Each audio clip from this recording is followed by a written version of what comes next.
thicker. Uh-huh. As a thicker boy. You put the mic up to your thing. The thing's already running.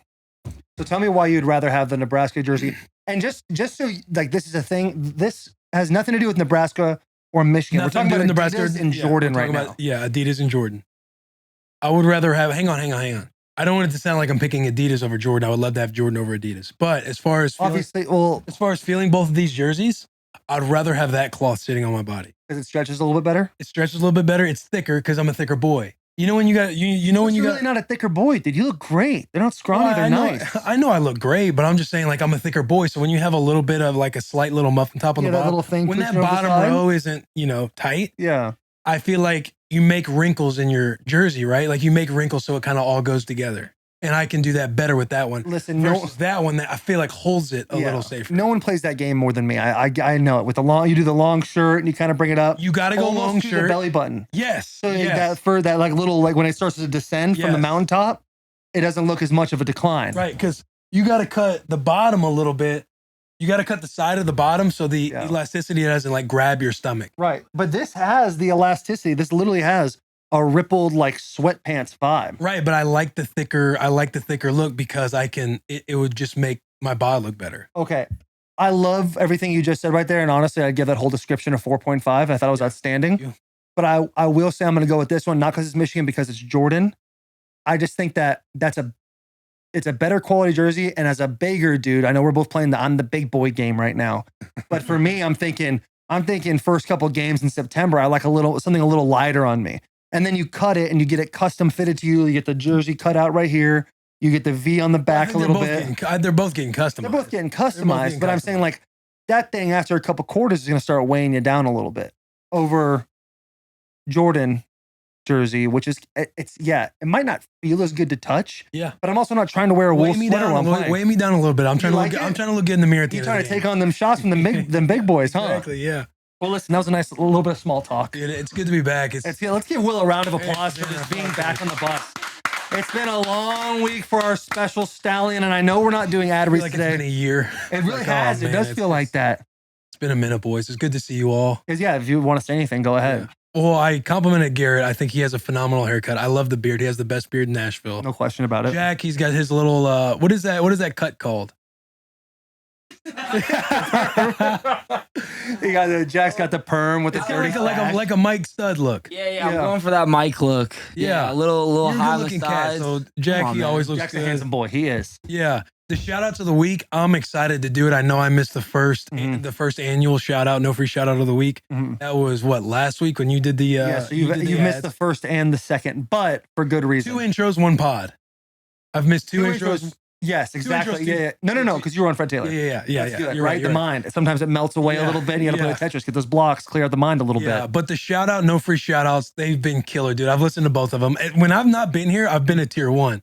Like I'm not fucking around. When I wake up, it's not right at 6 a.m. Of course. But when I'm waking up, I'm downloading, I'm subscribing, which everybody should be doing right now. Absolutely. And when I'm listening, whether I'm driving to the hospital, driving here from the hospital, I'm listening to Bussin' with the Boys, dude. Because I got to catch up with the boys, and I love the shout out, no free shout out. So I can't wait to get into it. And I actually want you to do your first free shout out. But before that, I'd like to tell a little bit of news. We had a meeting with Barstool the other week, and they showed us who our unique audience is. And I'm not going to say specific numbers, but I will say in the last 4 weeks? Yeah, that number is just the month of March was outstanding for the boys. Quality month. And the only way it's outstanding for the boys is for you people to subscribe and rate 5 stars, just like Willie Boy was just telling you. But I wanted to double down on it, and it gets really annoying, but it's special to us because you're making us more special. All in all, dude, you guys are day 1, killing it for us. Even the day 2s and the now present people. Day 2s and bring them on. Just bring them all on. Growing. They can't all be day 1s. But it can't all be day 1s. Everybody can be boys, though. It's like going to Michigan or Nebraska. Just because you weren't there, you weren't the first graduating class. Right. Doesn't mean you don't have that pride when you leave and you have your M ring or whatever they give you at Nebraska when you leave. What is it, like a loaf of corn? What do you guys call that? We get a blanket. You get a blanket. Yeah, we get a blanket. They get a blanket with an in on it. There's the same lady for 200 years has been knitting the same blanket for people in Nebraska. It's unbelievable. The Fountain of Youth is something special. But shout out, no free shout out of the week It's been special to all of us, and everyone's done a great job. Bloss like to put a little roadblock in front of me last week. I know you've already heard it. I listened to it. I know it did, and we all. Bloss said 2. He said 2 people. He used 2 shout outs. We all owe Will Compton an apology as well, because we did a shout out, no free shout out of the week. Every single one of us brushed over the fact that he just had his firstborn child. So let's give a round of applause. Literally the day after. You guys did the intro the day after. Not even 24 hours after that beautiful little nugget was born. But you kind of did it. Because number one, you didn't even give your free shout out. No, because your boy's a fucking idiot. And you know when he just starts talking, things go a million different directions. You go, my shout out, no free shout out of the week is, oh, and by the way, I haven't even mentioned Will had a kid. Everybody's clapping. And then you say something else. And then you don't even, the whole shout out, no free shout out was gone. I mean, Tyreek Hill did make a lot of money. When your child makes you that much money, we might shout her out, you know? Yeah. Hopefully she does. Hey. No, speaking of her making us money, what? We got the girl dad, we got the baby merch going on. We got the baby merch going on. So not Tyreek Hill numbers, but we'll get 20, it could be 20, 30 bucks. No, it could be Tyreek Hill numbers. When we keep doing this like we've been doing, bud. I know, dude. Baby merch. Baby merch. Baby merch. Let's go. Baby merch. One more time now. Baby merch. Shut it down. I love it, dude. The baby merch is outstanding. I think all dads, soon to be dads, maybe dads who maybe went to go get that gallon of milk and that carton of cigarettes and never returned might want to get it too. Maybe it might make them think, I should probably go back and be a better father. Yeah. This is the stuff. We're changing lives out here with this merchandise. We are. Everybody's fired up. I've gotten DMs, I'm getting this ASAP. Like friends of mine. That's what makes you feel the best is when your boys or your boy's wife hits you and is like, yo, I'm getting this ASAP. Like, yo, I'm copping this now. That. Just fires me up, man. You want to use names? People who hit us up? Yeah. Caitlin Vigil, Zach Vigil's wife. Let's go, Zachy. Not that we have anything going on. Matter of fact, Caitlin Vigil, shout out the girl. She is pregnant and they're having their kid in July. Been a long journey for them. They've had to do a lot of different things to try and get pregnant. So big shout out to them. Yeah. Recently pregnant? They recently went public about it. So it's like one of those things that had to get like long in the process. That 12-week mark. More than that. Really? They went through a lot of different things, but yeah, their story to tell. It's their story to tell. Exactly. And then Alan, my barber. Alan, my barber. He cuts me. Barber that gave you that fucking Peaky Blinders haircut? No. When Peaky Blinders comes out, when Peaky Blinders comes out on Netflix, I'll get that thing back going. Alan will probably do that. But no, Alan, he cuts myself, Harold, Jayon. He cuts a few guys. But anyway, Alan was like, yo, I'm copping this right now. Is Alan the thicker dude that's always in the locker room? Is that the same guy? I don't know. I wasn't in the locker room. He was there when you were there, though. No, I don't think so. No. All right. He was a thicker dude, phenomenal beard, always cutting the boys up. Alan's CrossFit. Oh, really? Yeah, he's CrossFit. Future back problems, but looks great right now. Probably. Yeah. His wife is really good at CrossFit. They just had a baby a month ago. Really? So I would go into the barber. He'd like tell me, hey, we're about to have our kid. We're like talking shop a little bit. They say spring is the season of love, but it seems like love's already happened. Yeah. You know what I'm saying? Yeah, exactly. That winter piece, that December, January deal, I guess. And then it goes a little, I don't know what the fucking how that month works, but you know what I'm saying. Dude, I'm fired up though, man. Like it's just good to. Before we get into you and the whole process, because I want you to talk about it as much as you want to talk about it. How about you give us your shout out, no free shout out of the week? Oh, we're doing it. Is this what we're doing? I would love to hear yours because you've missed. I have several, so I want to pull a blast. I want to pull a blast. Like I'm fired up to hear about the shout out, no free shout outs because Taylor brought it up. I want to do this bit. At first, it was like shout out, no free shout out, or shout out, no free shout out of the week. Yeah. But now it's just shout out, no free shout out of the week. Yeah. Which is good because the boys came to me. I don't know if you talked to them before, but they go, hey, it's a bit of a mouthful. And I go, that's what she said. And they said, all jokes aside. Oh, you're talking about, you talking about dumbing it down? Yeah, they said that you need to dumb that down a little bit. Not dumbing it down, simplifying it. I do think dumbing it down. I think that was a solid move. But you guys ran your first one and I had FOMO, dude. I had FOMO that I didn't get to do the shout out of the week. Because what were your guys' the first week? I know Blossy was George Kittle, of course. Yeah. of course he was George Kittle. Hey, fucking JP shouts out Japan. Yeah. Jack hit Eating Alone. That was a big one for him. Dude. So slept on. And then Garrett doing something as predictable as Bloss, lacrosse, made it to ESPN The O Show. Hey, I think you need those, bro. I think that was a very good one because it's like a good headline. Right. Plug in lacrosse. Don't be afraid to grab the mic, Garrett, if you want to talk, baby. Garrett's a big lacrosse. He's a lacrosse coach for high school, right? Was, okay. Yeah. He now works for Bussin with the boys. He loves lacrosse. So the fact that he wants to give lacrosse a little love and pub, I think it's a nice mix. It's a nice mixed bag. Go ahead, Garrett. What were you going to say? Rejected. So I love how you went. That's hilarious. I just chirped the ref, you know how it goes, Taylor. You must be zebraing sometime, you know what I'm saying? It was after the game. I didn't think you could still get a flag after the game, so I just didn't let up at all. What'd you say to him? Vision was blurry, so yeah, we're seeing red. It was one of those, yeah. We're seeing that 2018. Are we kicking dirt? Game. Are we kicking dirt on the umpire or the ref? No dirt. There's no dirt. No, I think it's like grass. I'm thinking cricket. You're thinking baseball. Baseball honestly, first. I love it. We've all made mistakes.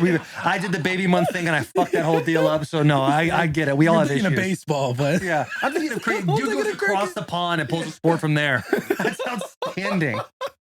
That's fucking outstanding. So okay, you got several. Those were a couple. I'm like shouting out the boys. I feel like I'm shouting out you guys. A shout out for coming up with the segment. Shout out everybody partaking in it. I feel like absolutely crushing it. The fucking fire drill, JP. Man. You're a subtle laugh, dude. You're a funny cat. You do crush the Twitter game, dude. You do. Are you still doing dollar giveaways? No, but now that you say that, this Friday, dollar giveaway. You're giving $1 away. Stay tuned. What do they gotta do to get the dollar? Follow him on Twitter. Yeah, you gotta. Well, no. It's not about me. You gotta follow the bus. Yeah, and then you have to DM me and say, "Hey, finished." And then I'll sign the dollar. Hey, finish. I finished the week. You guys send me what? Send me a picture of the glizzy you ate for lunch. Put it down, finish, and I'll send you a signed dollar. Hey, JP just says, hey, tell me to finish, and then JP just DMs him a picture of him like with his shirt off on it, with his back showing. Received. Yeah, received. So what do they have to do again, dude? Because I don't want people to miss out on this dollar. Hit us one more time with it all. Take a picture of the glizzy you ate for lunch. Okay. Follow Bussin. Take a picture of the glizzy, DM it to me, and say finished. And then you're good. You're into the drawing. You're entered into the drawing. Yeah, you're in. I can't wait to see how many people enter. His Twitter just so people know where to DM. But here's the thing, though: are they DMing you or are they DMing the Bussin account? DM me. The Bussin account is already too flooded. So they gotta follow you. They gotta follow you to DM you. I have my account set different. Yeah. Anybody can DM me. Anybody can DM me. Yeah, it's public. So, hey, let me see those glizzies, y'all.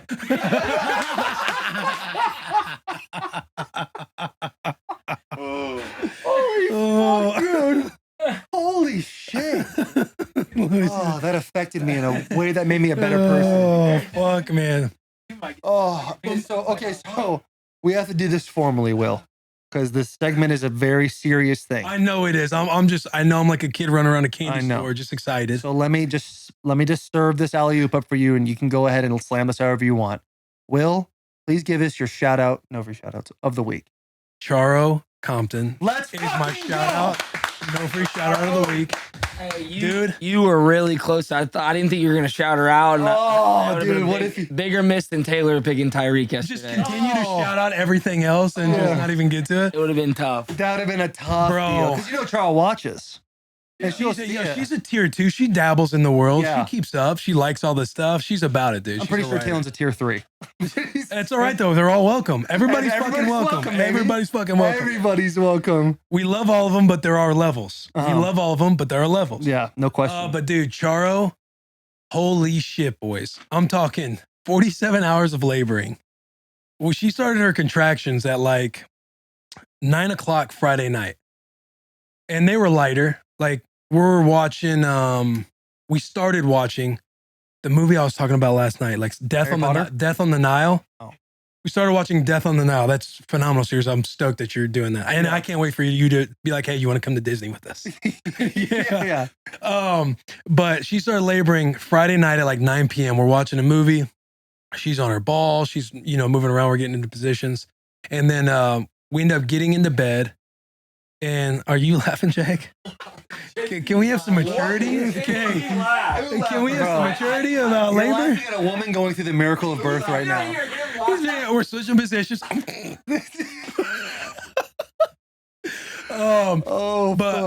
the boy, I end up passing out pretty quickly. She's up, breathing, doing her contraction thing. And I'm like, hey, wake me if you need me. That's not like, I wasn't about it.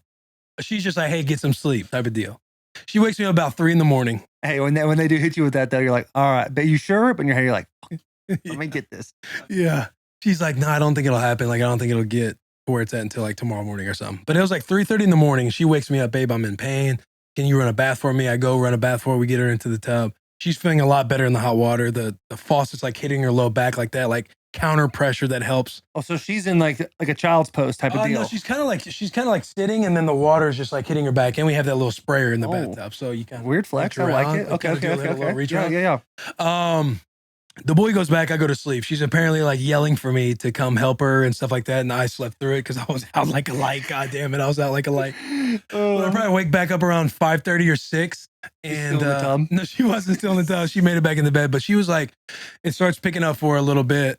And we go through like throughout that morning, she's going 30 minutes on of like activity being like sitting on a ball, walking up and down the stairs sideways, like doing different stuff. And then 30 minutes of like rest, putting her in like some stretch position where her legs over all the future dads, you guys will learn one day. Just like Taylor says, everybody's going to learn one day. So we're doing that 30 on 30 off, and it starts picking up for her. We hit up our doula. Our doula's like, where do you think you're at? We're measuring all the contractions. They're like in between 7 and 10 minutes apart. So nothing close. When we were going to the hospital, you want to be around like 4 or 5. And then once it got to like, noon, they started to be around like 4 or 5, some still around 6 or 7, but she was in pain. She wanted to go in. She wanted to get checked. So we end up going to the hospital. We get into the hospital like 1:30, and they check her, and she's like 2-3 is what they give her. So I'm sitting there in my head thinking, explain what 2-3 means. So to start pushing, you need to be at 10 centimeters dilated, and water needs to end up breaking, all that kind of stuff. But you need to be at 10 centimeters dilated. And she was like at a 2-3. So in my head, when they're telling her that, I'm thinking they're trying to give her a little bit more than it actually is. So in my head, I'm thinking, oh, she's at a 2 right now. So we got a little day ahead of us. And she's going. We're trying to get admitted into the birth center. Birth center, you can't get in there until you're at least 5 centimeters dilated. So we're in triage. Is that the word? We're sitting in triage, where it's like the waiting room of her on the bed and stuff. Step 1, making any plan. Charles we had a birth plan, we had a birth vision. Step 1 to any now, of hold on, stuff. I believe Charles referred to it as a birth guide. Because you no don't birth want vision. She called it her birth vision. That's right. Yes. But number 1 rule for any plan, any birth plan, any plan that made, period. No plan ever goes according to plan. So number 1, she has to get IVs because she's dehydrated and her blood sugar's low. They're checking the babies. At what time are they starting giving you IVs? This is like 2 p.m. Okay, so you're at 1:30. We got into the hospital at 1:30. We're kind of going. And they're we automatically kind of went an hour or something like that. Let's just say that. And they're kind of like, hey, before we take you off of continuous monitoring, we need to keep you on this because we're not getting acceleration we need right now from the baby. Mm-hmm. The baby was really stagnant at around like 160 heart rate or whatever. Nothing to be concerned about at that point. Nothing to be concerned about. But just saying, hey, we got to keep an eye on that. Correct. Got it. So we have to keep you on continuous heart monitoring. She wanted to do intermittent to where she doesn't have to wear the wires the whole time. Yeah. And so one, can I just ask, I know this is your story, but what is the benefit of intermitting having the wires on you? I have no, okay. So Charles wanted a room with the tub. So if you're getting in the tub, unless you have like something that is like waterproof and you're on continuous, you can't get in the water. Gotcha. Because if it gets submerged, it stops. Yeah, electricity and water usually don't mix. Yeah, you don't want to mix that. Yeah, right. It's like Pokemon. So you want to do intermittent, so when it's off of her, she can get into the water and get into the tub and everything else. Mm-hmm. Great question. I'm glad you're asking these questions along the way. I'll keep jumping in then. Yes, please do. And so they advised her to get an IV so that way they could get some glucose into her and get her hydrated. So that way it might accelerate the baby's heart rate because they want to see some variability in the baby because the baby is really stagnant. Again, nothing to be alarmed about. They're just wanting to do that before they take her off the monitors. Mm-hmm.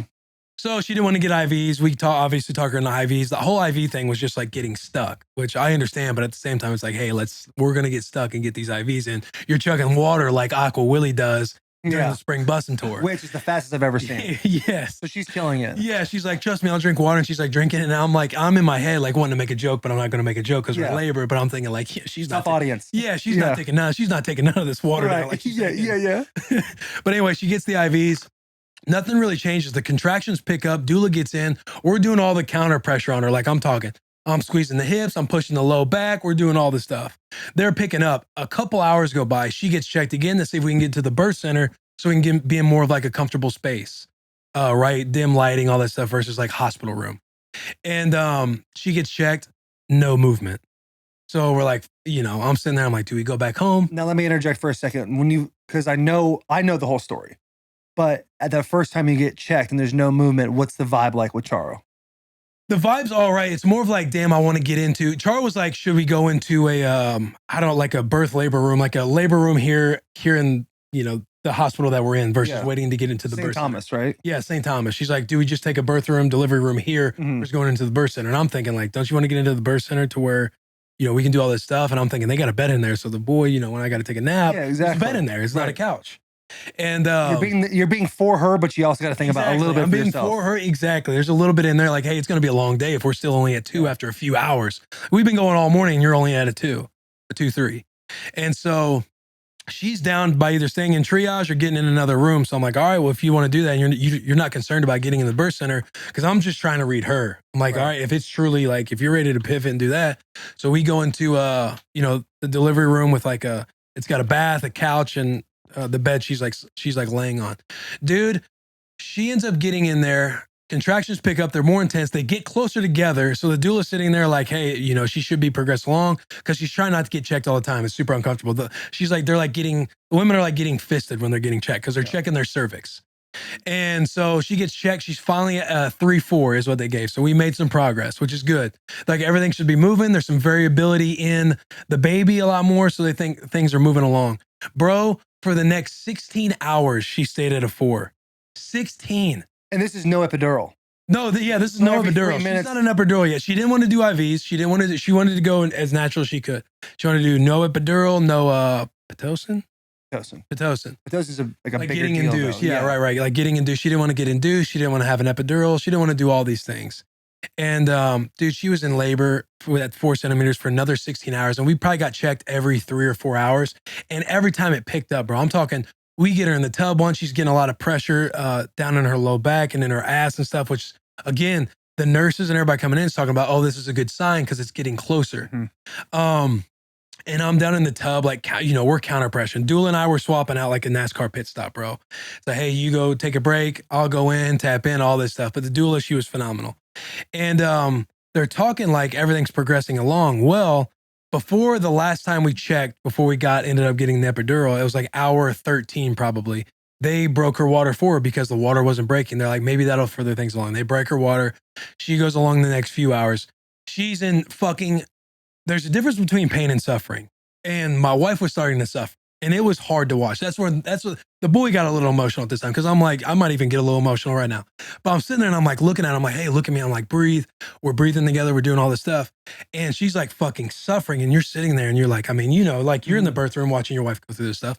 And you're like, fuck, man. Like, you know, I hope she brings up an epidural because I'm thinking in my head, but she's wanting me to be strong for her. She's like, you be strong. You try and keep me out of like doing this stuff. And she's which I haven't been in that situation because Taylor didn't do that. But when you're trying to be strong for somebody, when you know there's something that could just help them, right? It's so hard not to bring that up. For sure. It's got to be. And she's like, I think I got to get the epidural. Like, I want the epidural. I want the epidural. And she's like, again, she's suffering, bro. Like, where she's like, just remind me it's pain with purpose. Like, all this stuff, like just to keep her mind focused, breathe with me, do all these things. But she's fucking suffering, bro. And so the doc comes in. We get her an epidural. It's 3:30 in the morning. Epidural people come in. She's not hype. Obviously, she's not hype about IV needles. This goddamn epidural needle, holy shit. Now, hold on. Quick pause. How many times did she reference wanting the epidural before you were like, okay, let's get you the epidural? Because you said at one point, you're like, hey, you're trying not to let her. You want to be strong for her. Do all the things she wanted you to do for her. I was more just like questioning, making sure that's what she wanted to do. Yeah. And it was very obvious that like, if she wanted to do that, like the doula, like we were all, because the whole birth vision thing, like everybody's like, okay, that's a great idea. Yeah. So it wasn't that long. I'm not trying to push her there. Yeah. And so the epidural comes in. Now, mind you, this epidural needle is a monster and she's not hype about that. She's battling through these contractions. So when the epidural people come in, it's like you have to get away from her and they have to do the epidural thing. So she's fighting through another couple contractions, like suffering again until she gets this epidural in her. She gets the epidural in her. They start situating her around. They're like, your legs are getting warm. Everything is working out. Everything seems to be going good because she wants to sleep. She hasn't slept. She only slept for like 2 hours since Friday night. And so she's just like exhausted. And she's like, I just want to sleep before all this comes. So she's like, I want to get the epidural. Let's start there. And so they turn her around.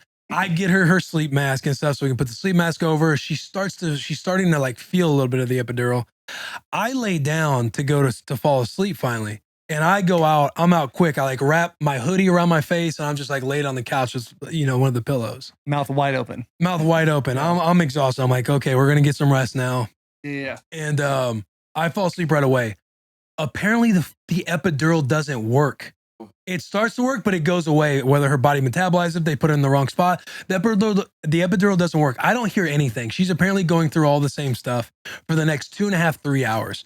When I wake up to her going through another contraction, and I'm like, oh, what's going on? They're like, did you have earbuds in? Did you have no, I was just out. So when Charles is going through a contraction, she's not like screaming.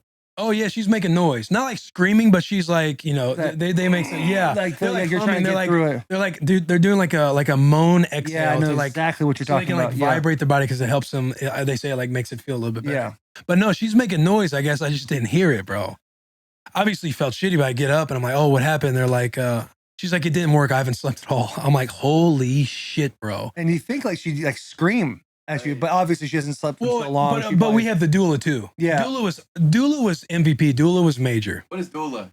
So doula is like a midwife. Yeah, it's like we didn't use a doula, but I'm pretty sure it's like that medium person in between you and the nurses. They kind of will give a different perspective, tell you what else is going on. I think it's more of like a holistic vibe. Like it's more like they know natural. They know other stuff like the bathtub and shit like they know basically all there is you need to know about like giving birth. So they give you options. They guide you in whatever your birth vision wants to be, whether you want natural, whether you want, not natural, all that stuff. They just know, they know all the counter pressures. They do a lot of stuff to where if it was just the wife and husband in there, it helps like alleviate some of the dad stuff and all like the dad not kind of knowing what to do. And the doula is there to like be that head coach through it all. First time dad, you're an amateur, dude. These people are pros. They've been delivering babies left and right. They're juggling things around, no problem. Right. And so she, our doula was awesome. Shout out, Kat. But Kat, no free shout outs. She's like, yeah, I haven't slept. And so the nurse comes in and they're talking like, let's try and give another dose of the epidural, but also like we might have to do it again. And she's like, you just see her like crushed that she has to go through that epidural process again because they're laying there like by themselves, no counter pressure, nobody helping them through contractions until the epidural gets in. And mind you, the first lady, she was like missing. She's like, we need her knees to come up more. And we're like pushing her knees up more so her spine could be rounded and stuff. Like, dude, it's fucking that sounds nuts. Wild. Yes, bro. And the second pit crew came in for the epidural. They get it in right away. It goes in at like 7:30 in the morning, 8 o'clock. She gets like 2 to 3 hours of sleep. Finally, like she's like resting. And then when she gets the epidural in, she moves to 5 to 6 dilated. And then she went 5 to 6, and then was at 5 to 6 for a few hours, 3 to 4 hours. And again, it wasn't moving on a whole lot. Like the contractions were the same. The contractions got farther apart when she was on the epidural. So you want them to be close because that tells you like something's coming.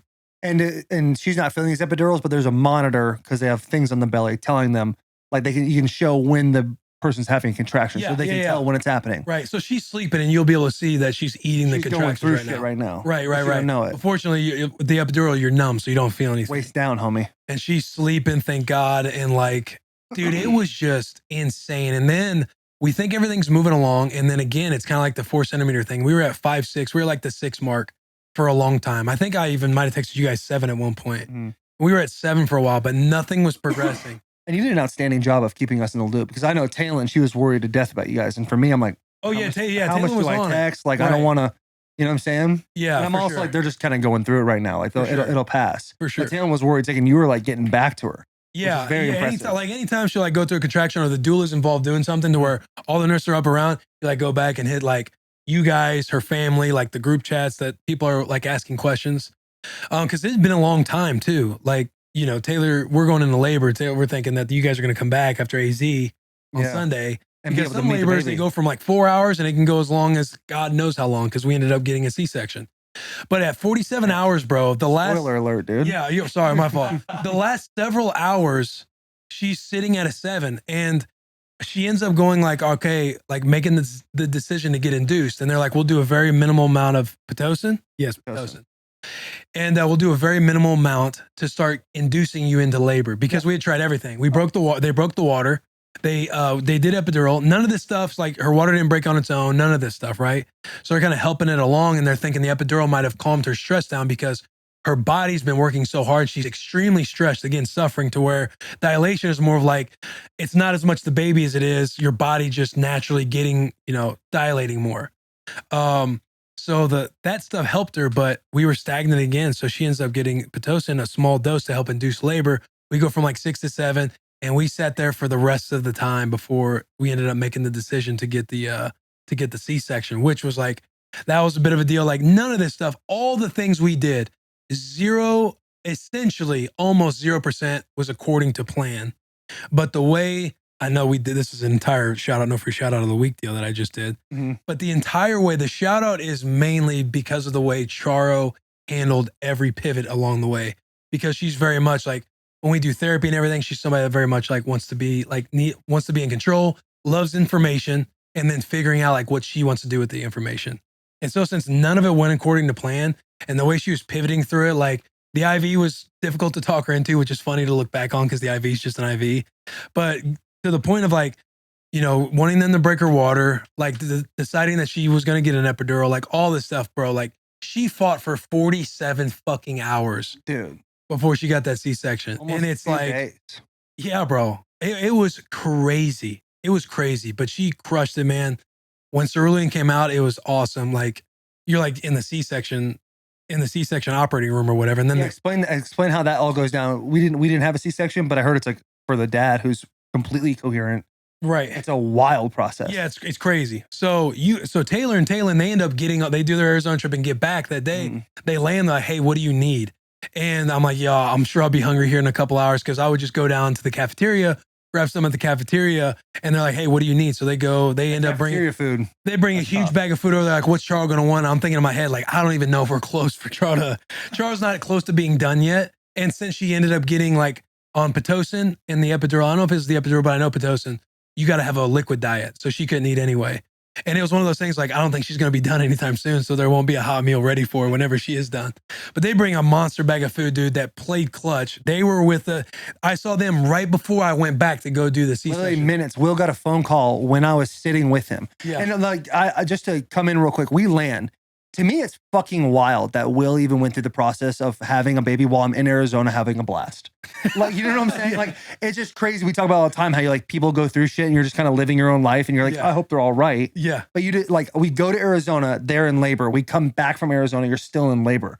So we land and go get Will this food, bring it to him, and we were able to walk through, which was so different because with Willow, our youngest, there was like right in the middle of COVID.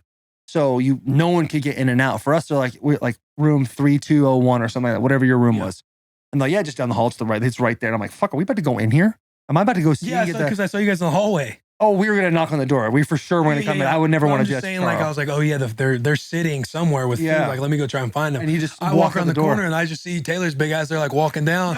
Taylor, and I'm like, oh shit. And literally again, like bro. And the talk of a C-section hasn't happened yet, but in my mind, I'm like, man, it'd be so dope if we were here when they had the baby. Like, and I like, for me, it's totally different than having a kid, because when you're having a kid, it's like the stress. You hope everything goes well for mom. You want the baby to be safe. Like this new experience, this new like responsibilities about to come into your life. Yeah. You don't know how you're going to feel the first time.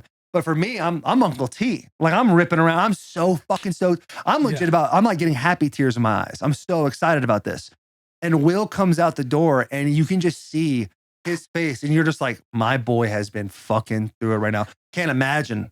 You know how they say, you see how the other guy looks, the other guy being Charo? I can't imagine. Oh, her hair's probably fucking like this. She's just has had 2 hours of sleep in 48 hours, just truly being a warrior. But I see you, and literally I almost cried the minute I saw you. Because I was like, damn, my boy. At that point, it was at that, Charo and I, we were just having the conversation about the C-section too. Yeah, which but is we like were at hour 40, Charo was like hour against 47 in the beginning, which everybody is, right? And you never want it to happen. But her coming to grips with that, you coming to grips with that, and you were even saying before you went in for the C-section that you were kind of playing are you sure this is what you want to do? Yeah, like she was bringing it up, and the nurses were talking about it. The nurses left the room because we were like, let's just us talk. And so it's me, Charo, and the doula, and then it's just me and Charo. And we're sitting there talking, and it's like they go through so much hell. And I just remember sitting when Charo, the doula, and I were all sitting there, and you talk about this hell that's going to happen. Obviously, we don't think it's going to be 47 hours of labor, but they talk about how times are going to be tough. If you actually don't want these things and you want to do a natural birth, Dad, it's going to be hard for you because you're going to see your wife go through this stuff, but it's important that you like stay strong and everything else. Right. Obviously, we're all sleep deprived and we're all energy's low. Charles, extremely like everybody's emotional at this point. And so Charles like saying like, I'm going to do it. I can't do this anymore. And I'm playing the card of like, she's like, I feel like here's where I slightly messed up. I'm going to get out in front of this, guys. Good job. But I'm vulnerable enough to say this. Good. She's like, it seems like you think I'm just giving up. The first words out of my mouth, it kind of seems that way. I did that for a little more entertainment factor. Yeah. But I was like, I mean, babe, I said, where you were yesterday suffering versus where you are right now with the epidural in your body, it's a different, you're going through something different. And she was like, babe, I'm good with it. And I'm like, you said you do not want to get a C-section. Like you wanted to have a natural birth. I'm reminding her of all these things. And you just see the tears, like her eyes welting up a little bit, tears coming out. She's like, I just can't do this anymore. Like I've hit my threshold. And I'm like, you got David Goggins in there. Right. You know what I'm saying? I knew this could happen. I got 40% more. We think we're about to quit. You got 40%. I knew this could happen. I called a couple guys. David Goggins and Jocko Willink are coming in to give you a They're walking right now. And things are going right? Good. Yeah. You know what I'm saying? Oh, birth plan didn't go according to plan. Good. Oh, 7 centimeters dilated still after 4 hours? Good. Oh, fucking. But yeah, bro, it's like you're sitting there and then the doula comes back in and, you know, it's more of like, oh, she thinks I'm going to be disappointed in her. And I'm not wanting her to feel that way. I'm just trying to remind her. I'm like, babe, I'm just trying to play the card that we expressed about me playing. She's like, I've just hit my threshold. I'm so happy with everything. How much I fought through this. She's like, I just don't see light at the end of the tunnel. Like I don't. We've been stagnant at this 7 centimeters now for hours. And she's like, I could be in here 48 hours and then I have to get an emergency C-section. And during all this, when she got the Pitocin and everything else, she started getting shakes. This is like, you know, early, like 40th hour, 41st hour. She starts getting the shakes. She starts running a fever, a high white blood cell count. So she starts becoming a risk for like an infection. Nothing terrible, but like she's at high risk now for like an infection.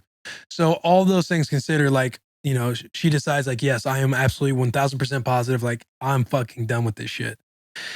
And so they come in, we order the C-section. That's when I go out, I'm updating everybody. And then I go out to get my food with Taylor and Taylor and I see them. End up getting the call and they're like, hey, they're about to do it. Yeah. I'm like, oh, I gotta go. We're fucking, the baby's gonna be here. He gets the call and he's just like kind of picks up his phone and you can hear their person says, hey, we're ready. That's all they say. Oh. And Will goes, all right, I'll be right in. And he kind of puts the phone down and he's like, right, I'm gonna go have a kid. And he's out of there, dude. Dude, it was nuts. Then you put your scrubs on and you wait, they go and dress Char up and do all this stuff for like the surgical procedure and everything. You got like a cover, but like a clear cover as well. So that way when the baby comes, they could show you the baby. Because they were afraid that she had, I'm going to butcher this up. Meconium? You want to say melancholy, but it's not melancholy. Meconia? It's, do you want me to say what it is? I don't know how much you want to talk about the baby's birth. Yeah, go ahead. Yeah, it's when there's the baby has its first stool in the uterus and then, right. And then she ingests some of it. Right. Usually the baby comes out and they have their first stool shortly after they come out. Baby has their stool while she's in the uterus. So she's covered in like, you know, basically baby shit. And so they were going to have to take her out and bring her to the table and everything. Like, again, nothing went according to plan at all, bro. And it was so nuts. And when she's showing us the baby, I'm sitting there kind of thinking, like Charles, like starting to cry. I'm sitting there looking at the baby like it's like Jurassic Park. Somebody's just showing me some alien. You know what I mean? Yeah. Like, you're just looking at something like, God damn, Charles was like aware. Because usually I heard when you get a C-section, you're all doped up. Charles was aware because she had the epidural and they just did, I forget what it's called, but she stayed conscious. She wasn't drugged. She wasn't drugged. No, they don't. I don't think anybody goes unconscious when they have a C-section. When they have a C-section, but they do drug them up. Tough. That's how you get ants. Water broke, yeah. So, like that's they don't like put him to sleep like anesthesia, but they give him like a drug where they get super loopy. Charles wasn't. Yeah, she wasn't super loopy like that. Like she was in it. She was like aware. She's you know, she's getting emotional and stuff. We get to hold the baby. She doesn't get to go skin to skin because again the meconium, they have to like take her through this process, this system and everything. And so I go back with the baby while they're doing everything, cleaning her off and doing stuff with her, and she's having trouble breathing. So she's back in NICU. Like right now, she's still back in NICU because not that she's having trouble breathing, but the airflow down into her lungs isn't going exactly how you want it to because of her swallowing the meconium. Mm-hmm. They gotta like suck the meconium out. She's gotta like have her stool. She's gotta pee and poop. How do they suck the meconium out? They put a tube down there? They put a tube out and they start sucking stuff out. Yeah, that's wild. Yeah, because usually when the baby has a natural birth, they cry, and that's how you know that their lungs no longer have fluid in it. And they're like, all right, that's crying's a good thing when a baby cries. Yeah, crying's a good thing. Yeah. Which she was crying, but they're like we got to take her back, and they're doing all this stuff to her. But she's basically in NICU until her body's not working. Like her body's working really fast to like breathe and stuff like that. But she's gonna be all good. Like everything's all good. There was never a scare of anything with the baby. Never like a scare of anything with Charo, like with all the procedure and the process of everything else. It was just a fucking long goddamn. She was in the trenches for 47 hours. Dude, it was just insane. And I personally had no clue like how any of this stuff works. So some people are saying how they've labored for like a few hours, and then my mom labored for like 15 hours, stuff like that. So I'm thinking, fuck, man. Like I was texting with somebody who did a natural birth and they went 50 hours. So I'm thinking like this can go a long time. 50? But yeah, 50. Holy shit. Yes, bro. But it was fucking nuts, man. Well, you're not really like, you guys haven't left the hospital yet, so you haven't had that like, holy shit, no one's coming to save us moment when you're like leaving. Not yet, not with the baby. Hospital. Like we don't get to leave with Cerulean until like, I don't know when. Like she's got to start weaning off some of that oxygen and everything else. But like Charles, she got discharged last night, so we got her home, which sucks because we go back and forth to the hospital. Yeah. And Charles obviously recovering from a C-section, so tougher to walk. We're wheeling her around everywhere and stuff like that. But how long did they say the C-section takes to recover from? 6 to 8 weeks. That's tough. Charles is a super active cat too. Yeah. I don't think she's in a hurry. She's definitely like, all women, I feel like they go to the phase of like, fuck, my body sucks right now. Yeah. Type of thing. But kind of just like the Adam Sandler from Click, like picking it up and moving it around a little bit. Like, this is fucking wild. Yeah. Underrated movie. It really is. Dude, Click is such a fucking Made good me movie. cry. Made me cry so fucking hard. Every time. Yeah. Unbelievable. But you did it, dude. And the baby watch is over. The baby watch is over, bro. Ah, dude, that's the baby watch is over. Yeah, little Rue, man. Cerulean or lean. I saw your tweet, lean. Yeah. What's the lean? You on that lean? Did you see the Lean? You're like, let me go Cerulean? lean. I don't know. There's an Lean in there. This man Taylor hits me up like, hey, so how do you pronounce her name? And I'm thinking in my head, bro. Number one, this man wanted to know the name the entire time. Mm-hmm. Best secret I finally ever kept. And he was close a couple times. But he still fucking held strong. Yeah, that was close a couple times. I was gonna say it right before I went back for the C-section. Before you, yes, okay. I was just gonna say that. I was like, do you want me to tell you? And Taylor was like, yeah, go ahead and tell us. And Taylor's like, no, don't do it. Taylor was like, don't do it. You made it this far, dude. I'm gonna know in 30 minutes. And I go, you're fucking right, man. And he's like, yeah, I know I am, but don't fucking. We're walking to the car. She goes, you fucking sellout piece of shit. As we're getting in the truck, like she's so mad at me.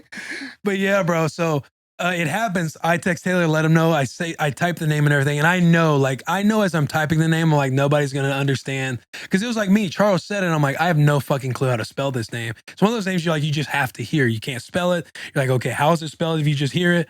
But I type the name and then I send a voice message of how to pronounce the name. Mm-hmm. And we're on the phone the next day talking about how do you pronounce the name. I'm thinking, bro, I fucking told you how to pronounce the name.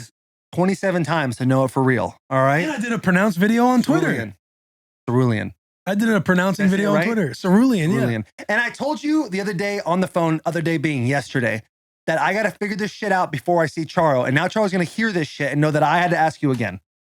You sold me out to the new mama. Well, you're a fucking asshole. You should know what that name was. But yeah, that's on me. That's on me, dude. I sent the damn and I told you right when it happens, I'm going to fucking let you know what the name is. Yeah. And I did that. I sent a voice memo and everything. So Cerulean Bell Compton. Cerulean Bell Compton. 7 pounds, 11 ounces. 7 pounds, 11 ounces, 22 inches long. And I'm fired up. I love it. I finally got to hold her for the first time today because since she's got so many wires attached to her and everything else, mom gets to do skin to skin. Obviously, skin to skin's important. But she gets to be held about like once per day type of thing. So mom gets to go skin to skin. But today I got to hold her for the first time. Dude, it's incredible. What was that like? Oh, it was awesome, man. You just sit there and smile like you just can't believe you created something. Mm-hmm. Is that what that picture was? First time, yeah. You can see it. Bro. And she kind of looks like the boy, obviously, but I'm thinking like, I had like an old baby picture that my dad sent me and stuff, and she like kind of looks like me. So it just fires you up, bro. I don't know, but I love it. yeah. What was it like picking the baby up for the first time, trying to hold the head and everything? Were you nervous? Slightly nervous, but I will say this, like when she'll have like, she'll cry or something like that, I really haven't been that nervous. Like Charles, like, are you nervous to bring her home? And I was like, no, I'm really not. Like, I'm just excited to bring her home now. Like, I just feel like you went through all of that shit, bro. And Charles was in such a good place. And Charles had to stay at the hospital. And she told me, and I'll be able to explain myself because everybody's like, oh, you shouldn't have went home. But Charles like, go home and sleep in the bed. Mm-hmm. So I slept at home one of the nights before Charles got discharged. But the way her headspace has been throughout the entire process, like finding the silver lining and everything, like when Rue has to be in NICU for all the oxygen and everything else. Charles like, well, this would be good. Like the next couple of days, we can focus on like taking care of ourselves and kind of getting ready a little bit more. And not a lot of people get to do that. Versus like, being emotionally, sad that she's removed and not being able to see Rue. Today it's hit her a little bit because she wasn't able to do a couple of things and she's got to travel back and forth from the hospital. Today it took a little emotional toll on her not to be around Rue, but just like, she's just been a fucking champ, bro. She's been a champ. She's like, you go home, take care of Waffle, like change your clothes, take a shower. Like you can even sleep in the bed if you want to. I'm like, press her like, babe, I'm not going to go sleep in the bed. She's like, that couch fucking sucks. Like go sleep in the bed. The couch like, she's like, I got nurses all around me 24/7. Like go sleep just go sleep at home. And so I'm like, she's just been a stud, bro. That's my shout out of the week. 35-minute shout out of the week. Shout out of the week. That's outstanding, dude. Yeah, bro. Fuck, you're a dad now. I know. We've been talking about it forever. Now here it is. I know, bro. It's like, dude, like I was talking to you on the phone. I don't feel like I'm in those trenches yet to where she's at home and it's just us. And you kind of just don't know. Like, I know she's going to be sleeping a lot. Like, you just don't know what the routine's going to be like. And again, Charles recovering from a C-section. So like, I feel like there's some nuances with that, like being around and helping taking care of her. Cause she'll need to be on like bed rest and shit like that. Yeah. I wonder how much more hands-on you'll have to be with that type of situation. But like the first month, like the first week or so, you're kind of like figuring it out, doing everything. And then like, you kind of realize like, okay, she's going to be up every 3 hours. Every 3 hours. So every 3 hours, you have a time to rest, kind of stare at your phone, do whatever, hit the blue bird for a little bit. And then after, when that baby gets up, she's kind of up for like an hour. Right. Like they sleep like a crazy amount of time a day. And you sit there and like obsess over them. Yeah. Oh, obsess. Dog. They just sit there and they're so tiny and can't fend for themselves. Yes, bro. And they're like, they're kind of opening their eyes. And you're like, oh, can you see me? And like you're talking to them. Right. They get a little antsy or cry a little bit and you just talk to them more. But it's just nuts, bro. Like my phone has fucking pictures on them. And I am 1000% that dude that was like, I'm not going to be that dude. But come to find out, my album is filled up. I have pictures everywhere of Rue. Yeah. And like, you're like becoming that dad. Like, you're just so fucking proud, bro. And you're just so fired up that you want to tell everybody. Yeah, for real. I hope Charles was good with me telling that entire story. I think she is. But yeah, man, the boy's a dad. The boy's a fucking dad. The boy's a fucking dad. Let's go. God, dude, that's unbelievable. How's it? How was AZ, bro? AZ was cool. We get in Friday. It was a weird time of transition. I don't know why. I'm just kind of like nostalgically like remembering the time I had kids, but yeah, go ahead. Fucking do it. Arizona was awesome. I wasn't around when the Bean was born. Yeah, you were around after that, huh? Yeah, I was around. I don't know. I forget how old she was. Maybe 1. Yeah, she was almost. Oh yeah, she just turned 1 when you first met her. So I wasn't around at all during your. You met Willow right at the gate. You put her to sleep one night. Yeah, I did. Yeah, when you first met her. Time you met her. I think I was there when you guys brought her home that day, right? Like you guys brought her home and the Arnolds and everybody was over there. Yeah, I remember the Arnolds were there and then Miss Tana, Talon's mom was there, but I don't even really remember that. Like I can't like when you're telling this whole story, it's like, wow, like him just being able to regurgitate everything that happened is unbelievable. Well, one thing I did do is I wrote down at like every other hour I would journal at stuff that was happening. That's so smart. Sure, we shared something and we like shared a note or whatever and we were doing like the same thing. Mm-hmm. But that is, I feel like that's how I'm like remembering those 47 hours. Cause I'm like looking and writing stuff, trying not to forget. But yeah, it's like you're in a fog afterwards. Yeah. And the crazy thing about having kids too is when you get to the end of the pregnancy, her for sure, but both of you are like, let's get this baby out. And you're kind of just like, let's hurry up and go through hell to have this kid. So you're doing all this stuff. You're going on walks. You're doing the deal a little bit. Yeah. Back in that Brinks truck up of your boys. Yeah. Saying, hey, get in there. Yeah. You want me Do to some work. You want me to roll you over? Yeah. You know what I'm saying? All I remember, like, I remember a whole bunch about it, and I won't take, I mean, it's 15 minutes already in, but I will say when Wynn was born and Talon started to push and everything like that, it was fucking chaos everywhere. Like, it seemed like nurses were flying around, doctors were flying around. It was just like the most intense moment. And Talon didn't push for very long. It was dramatically different stories. But like, which they're all stories. It's crazy what women can do. Right, Shout out all the goddamn women. Shout out women. That should be another shout out, shout out of the week. Yeah. Just shout out women in general having to go through that. Yes. Because if men had to have babies, we go extinct, homie. Buddy, I always use the goddamn like joke of like, oh, it just seems like a bad hemorrhoid type of deal. And going through that, bro, I'm like yeah, I don't want to be that guy anymore. Because you just see what happens and you're like, yo, it's fucking different in there. Yeah. It is fucking different in those rooms, bro. It's fucking wild. It's warfare in there. And when we had Wynn, we're like we're excited and we're going through it. And they're like, yeah, the lady next door, she's having her 5th kid. And then it's like, oh, that's just a fucking seasoned vet out there. That's that 10-year all-pro player. Yeah, you know what I'm saying?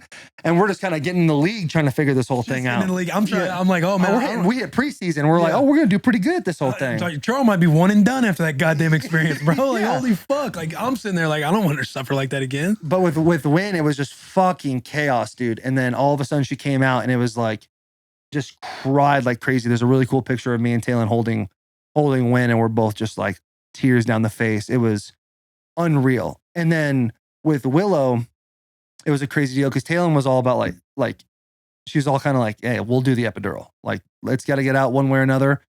Let's rip it. Right. Type thing. And when with Willow, we go to the hospital. I think we're in the same exact room you were when we got checked, or like a couple rooms over where they check you first. And like, all right, let's go to your next place. We go there.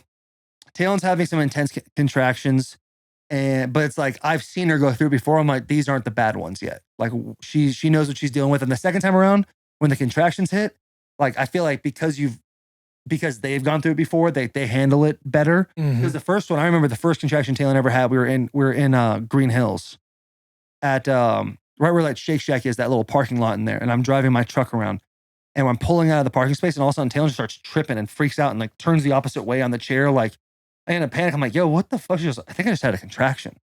And I was like, yo. And she didn't know what to expect, right? It was just kind of like a crazy, like jump out of her seat type of deal. And she was like handling it very well with the second one. And we go in and the lady checks and she goes, oh, honey, you're 10 centimeters dilated. It's time to push. The second time? The second time. And I'm like, let me finish this glizzy real quick. Man. Yeah. I look at the lady. I go, well, you got to put the epidural. And she goes, there's no time for the epidural. It's not, you have to go push. Because like after a certain amount of centimeters, you can no longer do the epidural. It's like 8 or something like that. She's like, you gotta push. And I'm like, get the fucking guy. I'm not a big, remember you talking about that. Yeah, I'm not a big guy that like makes a huge scene in public places. Like if my order's wrong, I probably just eat it. You know what I'm saying? Like, hey, can you roll that? Can you put that window back down? Remember on the flight? I was like, damn, Will just kind of told that dude what's what. I would have never done that. You know what I'm saying? But I look at the nurse. I don't even know this lady. I go, you get the fucking guy. Tell him to get the epidural down here. So they put Talon into the delivery room. And I'm out there like the dude with the planes kind of doing this. I'm like, are you the fucking person? Are you the person who's doing the epidural? And this fucking slapper comes in, dude. And he kind of like strolling, walking like 2 miles an hour slower than everybody else. And I'm like, bro, get your fucking ass in there and do this thing. And they're like, well, you know, like contractions, when they're this far dilated or whatever, you can't put it in. There's no time because if she moves too much, it won't work. And I'm like, fucking try it, bud. And the whole time, Talon's sitting there, she just like is quiet, not moving, just breathing. And I'm like, she must be on some weird fucking trance. It was unbelievable. Just eating it. Dude, she was eating it. And she says like, the way Talon explains it is when they told her she was 10 centimeters, like everything stopped hurting. It was just like, oh, I have to go do this. Like she was in that no one's coming to save me moment. Yeah.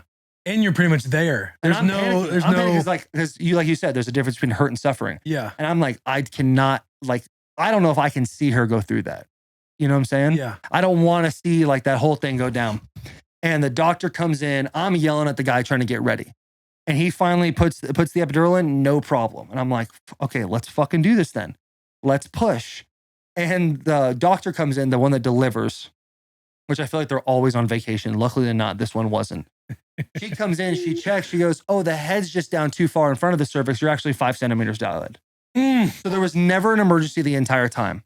We catch a little nap. I go to fall asleep and Taylor wakes me up. She's like, I still feel it. I still feel these contractions. And I'm like, what the fuck? So after the epidural was supposedly in? After the epidural. So Taylor felt all the contractions up until 10 centimeters dilated. Because then like the cervix is gone or something like that. Because her legs were completely numb. Like the only place that wasn't was the cervix, wherever that's located, somewhere in this area. And once that was gone, she was good. But fuck, dude, that was a wild few hours. Nothing's gonna compare to the story you just told, but like it was a wild deal. It's all crazy, right? Like so many things have to happen for a baby to be born. So many things. So many things have to go right too. When I'm sitting there, and again, like when we're in the emotional problem, like, sweetheart, look at me, like breathe with me, because it's like they're like inhaling, they're all over the place. It's like doing all that stuff, and you're like trying to slowly breathe down. You're breathing together. You're looking at each other. When we're like doing it, and we're in between contractions, I'm sitting there at one point thinking like, yo, if this was like Game of Thrones or some shit, she would just be here with like women around her on her own. Yeah. There's no epidural, no nothing. Yeah. Like, and we'd be out fucking hunting or trying to be a king or something, or bastardizing kids. Yeah. Cheating on our wives or some shit. Like medieval times. It's like back then, that shit's fucking Wild Wild West. And then you come back, you don't know what the kid's gonna be. This is what Taylor and I were texting about. You don't know what the kid's gonna be. You come back, it's a girl. The guy's like disappointed. Like, oh, you don't have it. Like, you didn't give me a boy or some shit. Right. Like, It's your fault. It's just nuts, man. Like everything that has to go right for a baby to be born. Because she could have been there, who knows how much longer, maybe an hour, maybe fucking 48 more hours, who knows. But it's just like, she would, like, the baby wasn't dropping much more anytime she got checked and nothing would move. And you just, like, if their head's like just like barely shifted, or maybe a shoulder's in there, like, so many things have to go right. And then some people, like, I was talking to my barber, and he said that they had the epidural. She just doesn't even break a sweat. Baby comes out. Like, nothing. I'm sure there's people who just eat it naturally. You hear stories about people who give birth, didn't even know they were pregnant. Right. Some thickies out there. Then just like, kind of like. Yeah. Just some cut that too. So one of Charles' friends, she had their baby in the bathroom, like at her house.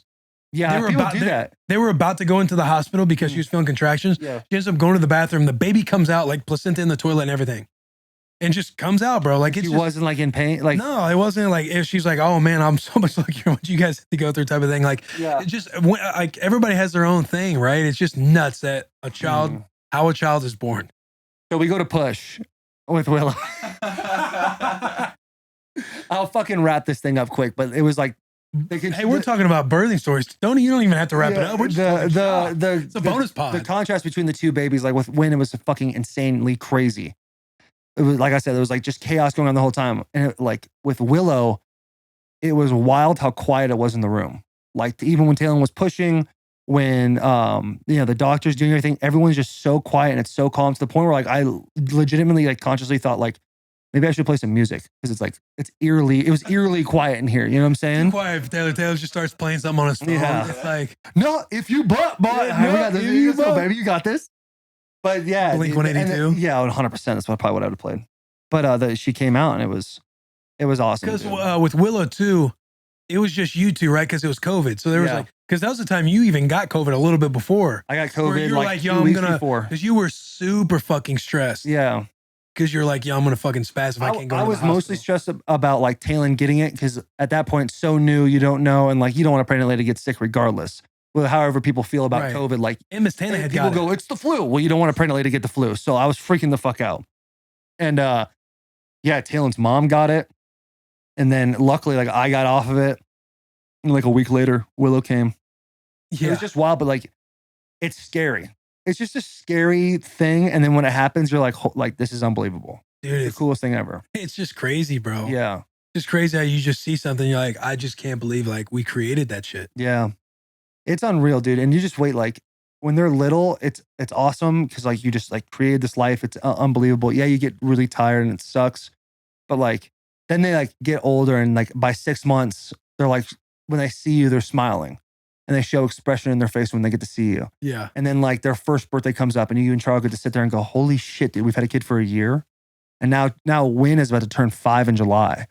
And you're like, yo, you do this 3 more, or times this by 3 and a little bit of change, she's driving.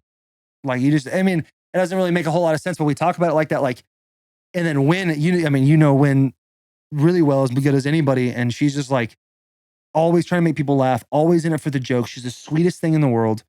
And it's just her little sister follows her around everywhere and makes jokes as well. Now they're like at the point where they're playing, like they'll be out.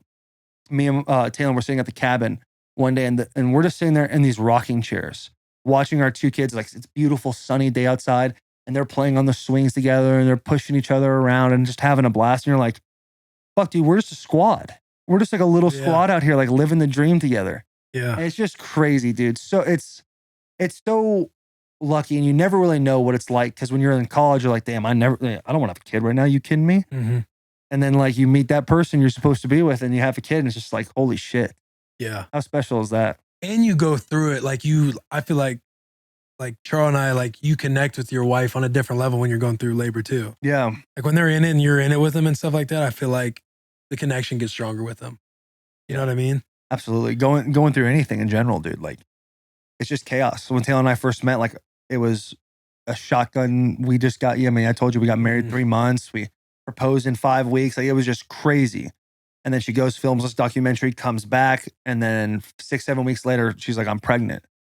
And then we think we lose. I told you this, we thought we lost Win. The doctor said, you actually didn't have, like, you're not pregnant. It's like, it was a miscarriage. Mm-hmm. And so then I go play Thursday Night Football. That's it, like that next day. And oh no, I actually fucked up the story. So like, we go in, Taylor shows me she's pregnant, and we're like, she's freaking out. She's like, I don't know if we're ready, blah, blah, blah. I'm stoked. I'm like, fuck, I'm gonna be a dad. We're gonna rip this around, not understanding the responsibility. I'm just like, like I'm in La La Land. We're gonna play catch. We're gonna do this, all the regular dad shit. All the, like, just being a dad, goofing around. Like, one of my favorite things to do is just get the kids riled up and then kind of dip. You know what I'm saying? Yeah. And like go in the other room for a little bit while they just go fucking crazy. But we go in.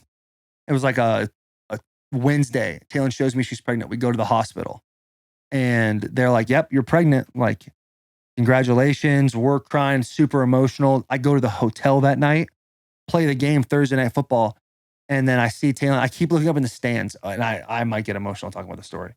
But I look up in the stands and I see Taylor, and everyone's like, you can see we're killing the Jaguars. It's one of those games where Derek's kind of just going off, and we're just like, Stiff-arming motherfuckers. Stiff arming dudes. I don't know if it was, I don't think it was the 99-yard game, but it was one of those where he's just fucking, the kid's just murdering cats out there. And everyone's kind of cheering. I see Taylor up in the stands, and she's got this blank, like, just no expression on her face. And I'm like, I hope she's okay. Like, what's going on? And she comes and sees me in the parking lot after the game, and we like dominate. I'm like, oh, what's up? We won, blah, blah, blah. Yeah. I go to rub the belly or whatever. And she looks at me and she goes, I think I lost a baby. And like, I'm like, what? And so we leave a couple, like the next day we go back to the doctor, same room, same everything. She does the like little ultrasound. And like on the ultrasound, there's this little like circle, it's all dark in the middle, and there's nothing. And the lady kind of like walks out, leaves the room, and they come back and they tell us like, yeah, you lost the baby. And so it's like just fucking here, up and down, over and over again. And you're like, holy shit, that was like the most wild 48 hours right there. Like, to think you're doing something and you're not. And then I always tell this the same way, but like weeks start going by, and like Taylor's she's kind of being bitchy. Like she's being mean to me. And I'm like, yo, why is she being mean? I don't understand it. And like, we end up, she's like, the doctor's like, you might have something where like the embryo is still attached. You might have to get removed or whatever, like a minor surgery, blah, blah, blah. Go in and check. So we go into the same ultrasound room we were the first 2 times. Go in there, and I see the same picture, but in the picture, there's a little flickering light. Like it just keeps like a little, like, a twinkling star in the sky. And in my mind, I'm like, I knew it was different right away. I was like, something's different there. And the lady has the same expression on her face as she did when they told us we didn't have a baby. She leaves, and they come back, and they're like, no, you're pregnant. And we're like, Little Bean. This is fucking wild. Yeah, Little Bean. Yeah. And it is just fucking crazy. It's. I really wish Taylor could tell that story, because talk about the emotions she went through. Oh yeah, women go through it. It's a different. Yeah, but like women have even Taylor in the beginning, when she first showed me that pregnancy test with Win, she was like, I said, like she was like, are we like she was never gonna like give up the baby, but like it was like, are we emotionally, is our foundation good enough? Are we ready to be parents? Like, are we gonna be okay? Basically, like, as our family gonna be okay? And then when we lost the baby, Talon came out and was like, you know, we could have handled that. We could have done that. I know we could have done that. And it was a weird way of like almost like a win, being like giving us a chance to like comprehend the idea of having a child and then coming back. It was a cool deal, dude. It was awesome. With Willow smooth sailing the whole way. Like, it was pretty awesome. But yeah, it's crazy, dude. Childbirth is fucking insane. Blessing, man. It really is. And you're gonna be a fantastic dad too. Like the way you're talking already with the albums and everything. I don't take pictures for shit. Albums on your phone. You said. Oh yeah. I was thinking. Yeah. Music. I was thinking some music. Yeah. When she starts playing music, we're in Nashville. She's got to do that. You're gonna be a phenomenal dad. You're outstanding. You're great with Win. I don't know all the other kids you hang out with. Hopefully not too many because you probably get charged. But you're great with Win. You're great with Will. Like you're all time, dude. So you're gonna be your own. You're gonna be phenomenal. Oh yeah, that's the crazy part because there's times too with other little kids. Like I'm just kind of nervous about being around like kids, especially when they're little, because you don't want to like fuck anything up. Or anytime they cry, I'm like, oh shit, what do I do now? Yeah. But I am excited, man. It's just crazy, bro. Like it's just crazy. Mm-hmm. I'm excited, man. And she kind of looks like me. Isn't that crazy? Yeah. That's a wild, bro. Because you have a kid and you hope they're a decent looking kid. Like you're like sitting there, you're like, man, I hope this thing's gonna be like I'm gonna like. You have no clue what they're gonna fucking look like. It's zero clue. She's just sitting there, her adorable little 3D ultrasound. Mm-mm. Okay, we had like. So yeah, we couldn't see. Yeah, I was wondering that too. I was like, man, I never saw something where I could be like, oh, she's got my nose or some shit. Yeah. You know what I mean? And even when you see it, you're like, oh, we can see the baby's face, but you can't really tell too much. But there's these places you can go to where they do an ultrasound. It's like a 3D picture. You can see like the ridge of their nose and their lips, and their little chins and stuff like that. We didn't get to do that. And she's got all that hair from Charles. She's got all that full head of hair already. Yeah. Like, dude, that thing kind of goes away for a little bit. They start to bald for a second, then it comes back. You better not. Place an expectation on her. What kind of dad do you think you're gonna be?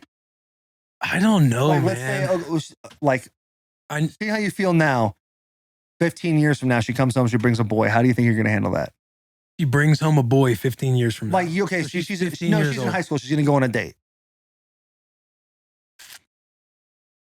Man, I don't know. I think it's like... What's your first emotion? I think I'm going to play those games, right? Like Bad Boys 2. Like you one of them ludicrous looking motherfuckers, ain't you? Hey, Taylor! Yeah. He's here. Hey, you ever have sex with a man? Yeah. Hey, you want to? Then I ain't scared of going back. Put the gun away, man. But no, I hope to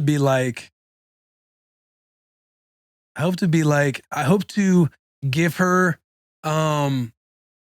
like a stoic mindset in a way. Like that's something I've been into is like the stoicism stuff. I just hope I can be in a way to where I'm not like trying to mold her into be a certain type of person so much, other than like maybe her observing me or watching me, and we have like real conversations, or I'm calm enough to ask her stuff and to where she can like talk through some of her emotions or feelings, and I can, help guide her like with certain mindsets or things to like think about. Because you can't give anybody experience, right? Like they have to like go through shit. So I think that's what's going to be hard is knowing like, don't sweat that boy. There's a million in the sea, a million fish in the sea type of thing. But everyone thinks like their first love's like, it's it. It's like it. Everybody's in their own One Tree Hill TV show when they're growing up. Yeah, right. 100%. Like everyone is. Everyone thinks it's all about that. And going like, through it. You got to like actually. No one else has ever gone through it, but you're going through it right now. Like, you don't understand me and stuff like that. So you just hope like you can give some good wisdom to where they feel comfortable like talking to you, or not like scared to come to you with anything. Maybe like a little bit of fear, but just because they feel like they might have like let you down in a certain way. But right, like a respectable fear. I don't know. I just hope to be fucking. I hope not to be like overbearing. I feel like the respectable fear thing goes. For some reason, I feel like it goes better with boys. Like for me, someone told me this one time, and I was like, "What a good kind of idea or thought is." Whenever your kids come to you with something that they're going to be in trouble, they're going to do something like that you're going to be mad about, don't react at all. Yeah, and like save that and go process it. That way, when they get older, they don't think, "Oh, I can't tell my dad because he's going to be so mad." Right. Yeah. They can come to you and talk to you about whatever it is. And I mean, I'm not at that point yet, but because Wynn's only 4, but someday I hope she'll be able to come to me and I'll be able to like talk to her about stuff. Mm-hmm. You know what I'm saying? Yeah. Yeah, it's a weird thing. I think about it all the time. I don't know how to like put it into like what the clarity of it looks like for the type of dad and stuff like that. But I feel like all the stuff I read and everything else, I just hope she's like a curious cat to where you're able to, you know, have those like foundational conversations about stuff. Yeah. So that's what you know. It's crazy, man. One day at a time. We're on day, what, 2, 3? Today's Wednesday? Yeah. Coming up It's on like a coming blur, up on 72 bro. hours. Yeah. It's like a blur, but Wait, what's her birthday? 4322. So April 3rd, 2022. That's how I've put it in my head, 4322. So I don't like forget. Yeah. Running My the lunch number. So Might have been my lunch number growing up. 4322, maybe that's a new passcode. Yeah, But that's her fucking birthday, crazy. man. A little Cerulean Bell. Charlie had brought that name up. Yeah. Go into tell us how you came up with the name. Yeah, so we were looking at our wedding venue in Montana, and Charles' like favorite, which is funny because a few people on social media have been like, "Oh, that's my favorite crown in the 64 fucking crown box." Like Charles, like, "Oh, that was my favorite crown growing up." I'm like, "Fucking, of course it was." Yeah. The Crayola. Cerulean blue, Back up. What? Cerulean blue No, crown. A what? Crayon? A Crown. Crown. Grab the fucking mic. It's not. You don't I'm say not saying crayon. crown. I'm saying a cerulean crown. I definitely say crayon. You say knife. Crayon. No, I don't. Okay. There's not a K in crayon. Crayon. Crown. Like I see what you're saying. Crayon. I understand that, but I'm saying like, you know what I'm saying. What do you call the not chocolate, but it's Gary's not like, hey, defensive. bro, I'm fucking joking. Yeah, we were just trying to make Like, it a little fun. brown, like a red crown. no. Well, you're saying it what? Crayon. I'm saying it what? You're saying it weird. Yeah, you're saying round. you're saying crown like you put on your head like a king does. Yeah. I feel that. But it's crayon, and he's saying crayon. Crayon. I'm with Crayon. you, Taylor. Yeah, crayon. Yeah. A crayon? It's a crayon. Like Yeah. cranberries? No, like crayon. Yeah. The crayon. You want to play the crayon? Yeah, get the crayon. What color do you want? I want cerulean. Okay, get the cerulean for the The cerulean crown. Yeah, crayon. Crown. Are you doing that as a joke? No, I mean like I'm playing into it more now, but that is how I say What it. do you call not chocolate, but it's like Caramel? okay, good. I call it caramel. I usually like to say caramel. Oh, say if I'm caramel. thinking, Did you if say I'm caramel or No, no, caramel? no. He goes, I- okay, good. I You like- like to call it caramel, I but like to call it think caramel to seem like fancier, but I really call it caramel. What do y'all say caramel? Caramel. Caramel? Yeah. Weirdos in the back. Do you say aunt or aunt? My aunt. All right, I say aunt. Yeah. What's crazy is, and this is on me, like this is a mistake for some Bonne Terre, Missouri shit, but I used to say whelp instead of welt. And people would say like, what are you talking about whelp? I'm like, whelp. It's the I thought you were skin. saying whelp like, well, see you later. Yeah. I have this huge whelp on my knee. Yeah. Like, yeah, and I call it a sock cap, A beanie? a beanie sock cap. They call it, what do they call it in Canada? A toque. They call it a toque. Oh, yeah, toboggan. Wait, they call them both. Because I've heard toque and toboggan. Hey, What do people call a toilet? A commode? Yeah. You'll say commode. Some uppity up bitches call it a commode. Yeah, I've heard people say commode. I think like Florida people might I'm say about to start commode. saying that. People in commode? Florida don't say commode. Yeah, they definitely don't. Somebody that I was in college People with in in London Nebraska, call it a commode. Maybe it was Georgia. Maybe he was from Georgia, but one of my teammates called it a commode. Yeah, And he wasn't uppity. He wasn't Oh, uppity like really? you're thinking. And what else? Oh, in Nebraska, they instead of creek, they call it a crick. yeah, they do that in Texas too. Are you crick? No, I'm Creek. Creek? Cave Creek. Yeah, Not Cave Creek. yeah. In Nebraska, they say cave crick. Yeah, it's wild. We should do a segment where people send us videos of what their birth was like in a 1 minute video. Crayon. Would you I mean, say I crayon? feel you crayon, but I think crayon's just the easier way, like a quicker way. Crown. Yeah. But anyway, that was like, she's like, what do you think about cerulean and anything? Yeah, we just went on a 5 minute deal. I know, that's hilarious. And she was bringing names up, and I was kind of like, I was kind of being a tough crowd on them because she was able to pick the girl's name. Like I got the boy's name. If it was boy, he was going to be named after me, and we're going to call him Liam. And she was getting the girl Fire, name. by the way. And I was trying to like, hold off to where I could find a fire girl name, and maybe she'd be like, oh, that's awesome. And when she said Cerulean, I was like, Everything's that's competition. yeah. I was like, that's kind of dope. I was like, what makes you want that? And she's like, oh, it's just my favorite color, crayon growing up. And we kind of sat on it for a while because there was a few names we were looking at. And then when we had chose our honeymoon in like Bora Bora, like Cerulean Ocean, it's like a cerulean color. And then she was conceived there. And we were just like, we were all in. We appreciate that, man. We were all in on Cerulean, dude. And what is crazy is I'll even send the photo to you guys too. But the day after her due date, the resort we stayed at. Pulling this up for you. Bora Bora. That's that money resort, dude. We went all out. I'm not even gonna try to hide it on that. We flexed on our honeymoon. Flexed. 100%. Well, I flew private all the way to the French Peninsula. Oh yeah, we did not get to fly private, but 18 hours on a jet. Bro, so the due date was March 28th, or due date was March 27th. This photo was posted March 28th by the Four Seasons, by their Instagram. Oh, no shit. Charo's photo that Charo took on the honeymoon, laying in the water, the one that I made fun of, laying on my back with my ass cheeks out. No, they didn't do that one. But they had Charo's one on there, and it was Charo. And it says, like, come enjoy the Cerulean waters of Bora Bora. Let your Monday blues drift away in the Cerulean waters. After the due date. So we're like, yo, this is fucking... That's crazy. Hey, first off, fire for Charo to get that pig. That's a fire pig. That pig, dude. Yeah. Yeah, Four Seasons. Yeah, they gave credit. They gave credit. They gave credit. Said, let your Monday blues drift away in our Cerulean waters. Or did you already say that? Yeah, I did, but it's all good. I felt the flinch. Sometimes when I feel your flinch, I'm like, oh, fuck, I just missed I do the quick head turn of the boys, see if they noticed. Yeah, dude, that's fucking sick. Okay, so you guys picked out the crayon. There was really no fussing about that after. No, really wasn't a whole lot about it because I thought Cerulean was dope. I thought it was unique. It's a pretty name. And then all the other stuff with the honeymoon and everything else, it's like, oh, this is fucking perfect. So how long are you going to call her Rue for the rest of her life? Or she can go by Rue? Or is that like her baby name, like Bean was for Win? I would assume that I'll call her Rue. I don't know. I guess I haven't gotten that far, but Lean. But I'm thinking I Rue. love the name Lean. I think that goes hard. You go Rue. Like, I mean, the girl's gonna struggle. I said this in the video. The girl's gonna struggle sign up for utilities and fucking her name in class and all this stuff. Yeah. That's a pretty name. How do you spell that? She's gonna have to do that all the time. Like, so Rue, RUE. Like, she'll just be able to put. I think that's an easier way for her to. You should do. You should do a Cajun like REAUX. Ro? No, that's Ro. But there's a Rue. Oh, what was Brew? I had a dog named Brew. RUX. Brew is BROUX, so it would be ROUX.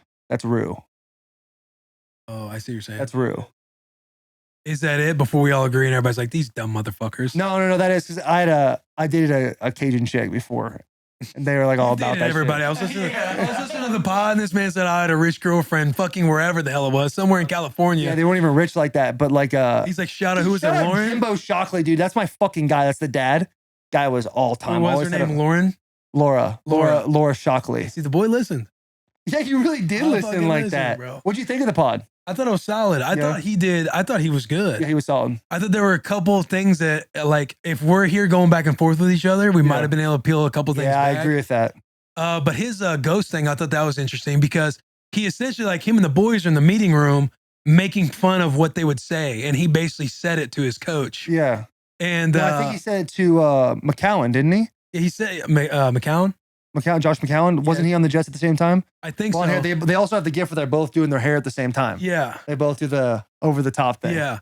But it seemed like they came up with an inside joke of like seeing ghosts. Yeah. And then the coach asked them, they were getting blown out. Basically like just a tough part to just say, I'm seeing ghosts out there and you're mic'd up. Hilarious. It was wild too because I didn't really know I looked up his wiki and everything. Like we obviously met Sam at the ranch in Cave Creek.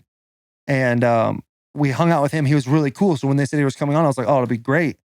And I started Googling shit and it was like not some fire news on there about like the Panthers and what's going to happen and who they're going to draft. He's in it. They were in the Deshaun Watson talk for a little bit. Yeah. And so I was like, do I really want to bring this up to this dude? But then I ended up doing, he was like, yeah, I kind of don't, I don't look at that stuff at all. Which you obviously heard in the pod. Like, I got to know. You know what I'm saying? Because I know somebody else knows. I'm sure he knows some stuff. And you were bringing up the Baker stuff, like, because to me, he's like, it's not really something I can speak on. But I'm thinking in my head, like, you can speak on it because the Jets, you were like that with the Jets. Yeah. Like, you were a 3rd round pick to the Jets. 3rd overall pick. Yeah, 3rd overall. Yeah, my fault. 3rd overall pick to the Jets. Like, you were the dude. Like, well, what would that have been like? Like, when you got traded and went to the Panthers, like, how was that making you feel? Yeah, I texted the people that do, I texted the people at Barstool saying, hey, can we get Baker Mayfield? And then they said, we already asked for you guys. His representative said, highly unlikely.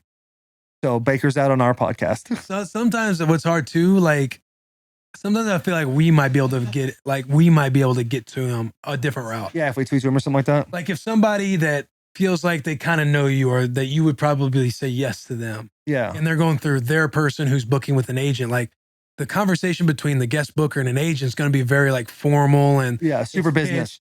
And it, like with us, like when they send us a list of guests, like we say yes and no to certain guests, right? Like they could have been like Bussin with the Boys, Part of My Take, like all these pods. And he might have talked with Baker like, hey, do you want to do media? And he's just like, probably not. Yeah. Because in Baker's mind, he might be thinking like NFL Network or ESPN or some shit. Yeah. Versus like, you know, if Johnny knew him, it's like, hey, Johnny, do you think Baker would come on the pod? Yeah, we should text Johnny about and that. He's like, I think he would. And then we're talking to Baker and Baker's like, oh, fuck yeah, I'd come on the pod type of thing. I think then that's where he'd come. Yeah, I think he's still in the play. After you saying all that, I'm back motivated. Yeah. I think him, little weirdo, but Tony Hawk. Oh, there's a documentary that came out on Tony Hawk. So Is it fire? Grab the mic if you're gonna talk, dude. It is phenomenal, and you know what? I'm just gonna go ahead and get it off. Tony. Shout out of the week. I'm putting in work on it. No, you need to relax. It's bonus shout out. Shout out of the week. No free Tony shout outs. fucking Hawk. The guy is just a legend, and you see like his whole childhood growing up. I won't spoil it all, but I mean, when he made history hitting that first 900, oh, dude, I was in my bed, chills. That's all I'll say about it. Tony Hawk, absolute god. We're just mortals walking amongst them. And he does the funniest shit on Twitter too. He'll go up to a kid and be like, hey, do a kickflip. Kid will do a kickflip, like give him a board. Give him the board. He'll tell stories about him being at a coffee shop and people be like, you look like Tony Hawk. And he's like, yeah, I am. Like, hilarious. All right, have a good one. That's hilarious. Yeah, I'm awesome. Tony Hawk. And the best part is he's not like tatted at all. Like a lot of these skaters like have like a vibe. He's not none of that vibe at all. Yeah, watching the documentary, you really get like an insight of how technical he was as a kid. Yeah, I don't even want to hear anymore, dude. Just go watch it. It's on Hulu. We're not even pubbing it, but we are. No free shout outs to fucking Hulu either, dude. Hulu, but sponsor us. Whoa, I know. You never know. We might work with Hulu someday. Cut it. Hey, one thing about one show that I'm watching right now that's fire. If you haven't seen it, it's the Lakers. It's called Winning. It's like how the Lakers dynasty started. And who's the dude from Step Brothers? John C. Reilly. He plays like the owner, Dr. Bush, in it, and it's bust. Thank you. In it, it's unbelievable. It's like the first episodes them talking about like drafting Magic and like, but it's like they do it like it's a TV show. It's not a documentary. And like Bust will be like, he'll be walking and negotiate with the guy when he's buying the staples from the dude. And he's like, I love swans because they're so beautiful and elegant. But he's looking at the camera and he's like, but under the water, they're fucking paddling. And like when someone's talking to him, he'll look at the camera and be like, watch me fucking paddle. And he's like, it's cool how they interact with the audience. Right. The show is fire, dude. It's called Winning something Lakers Dynasty. It's pretty good. It's on HBO Max, I think. No free shout outs. But that's a fire deal too. I get that in between my Harry Potters. Series, man. I finished up The Last Kingdom. My favorite Harry Potter? Have you watched them all? No, I'm on the second one, Chamber of Secrets right now. You got a ways to go. Yeah, you're so right about when I saw that tweet last night. You're so right about this motherfucker, dude. Like I'm thinking I'm gonna look at like Anakin Skywalker or Luke Skywalker or an actual like badass, like, oh, he's the chosen one. Yeah. Dude does not he walk died like a 5 times one. in the first movie. And the second one, the Chamber of Secrets, I'm not all the way through it yet, but they're like in the car. First off, Ron Weasley, let me give you a little heads up. If the train's right behind you, just veer left or right. You're flying, right? Like you don't need to get chased by the train for a dramatic 30 seconds before you take a quick Ricky. You know what I'm saying? Yeah. And then they get caught in the tree and the tree's beating the shit out of them. Like, you should have never put yourself in that position in the first place. And why aren't you studying? You know what I'm saying?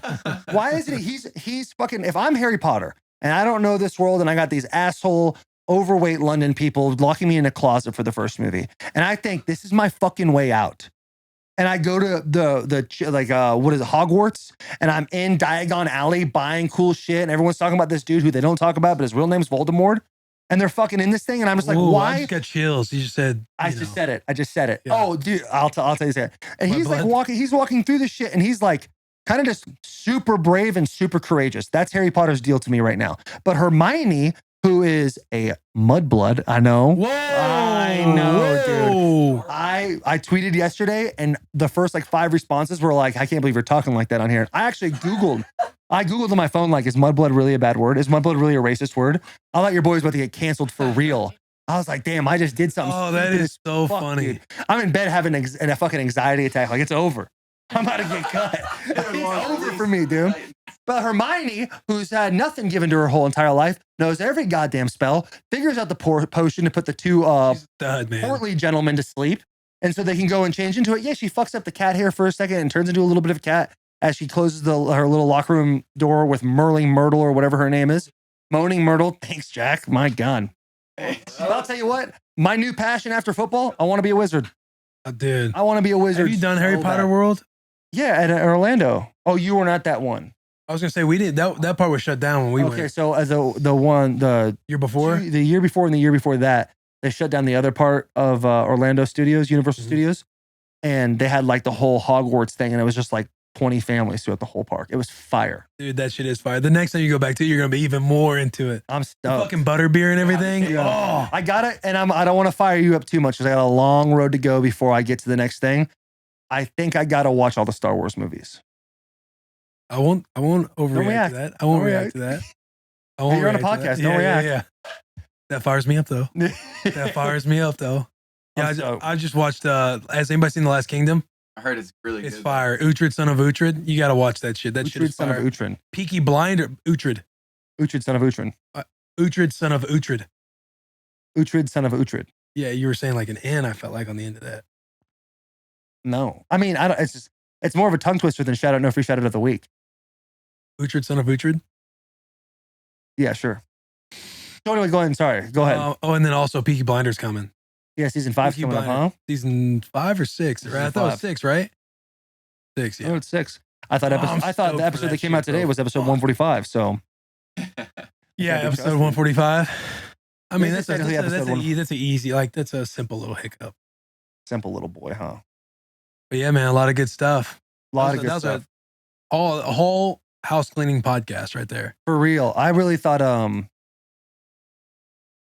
were gonna talk about other stuff too, but we're an hour 30 into this thing. We can talk as much as we want. This is our pod, and it's Yeah. about us. You know what I Yeah. mean? We don't have a Yeah. guest on. We are the guest. Let me get your impression about doing 2 pods a week. How do you feel about it? Because the demand is high, it seems like. I love the 2 podcasts a week idea. Yeah. I think it's awesome. Obviously, right now it's just the boys in the trenches with all this. You're stuff. in it. But I think we set ourselves up well because of the Bussin Spring Tour, which everybody can again catch on YouTube. All the audio stuff. We went to Nebraska and Michigan.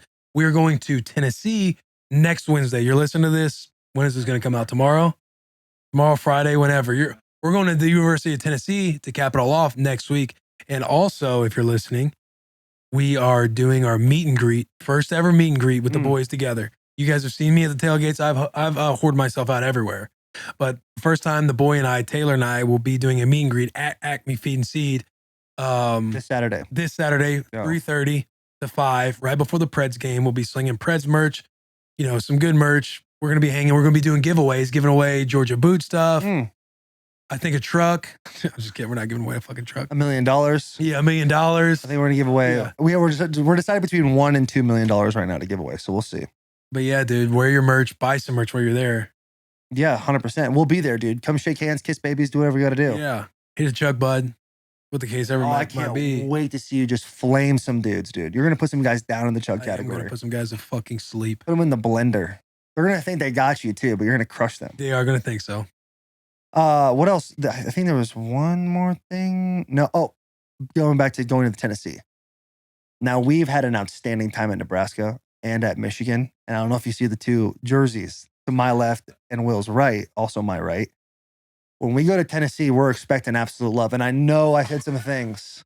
After Michigan beat Tennessee going into the the Sweet 16.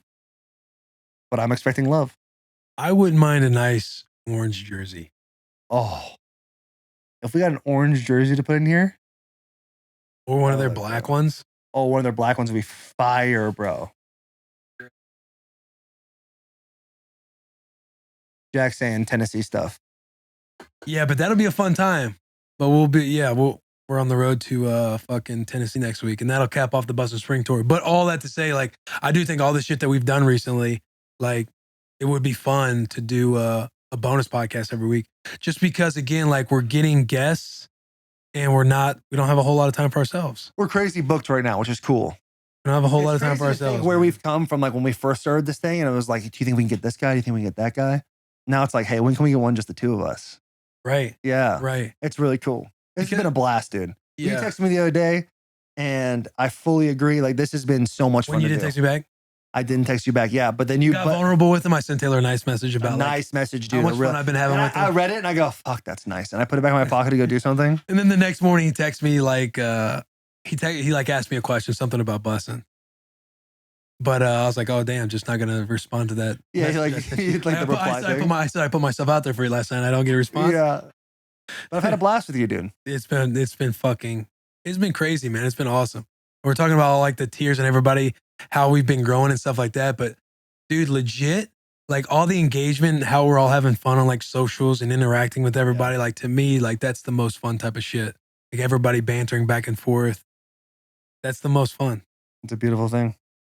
It's a beautiful thing.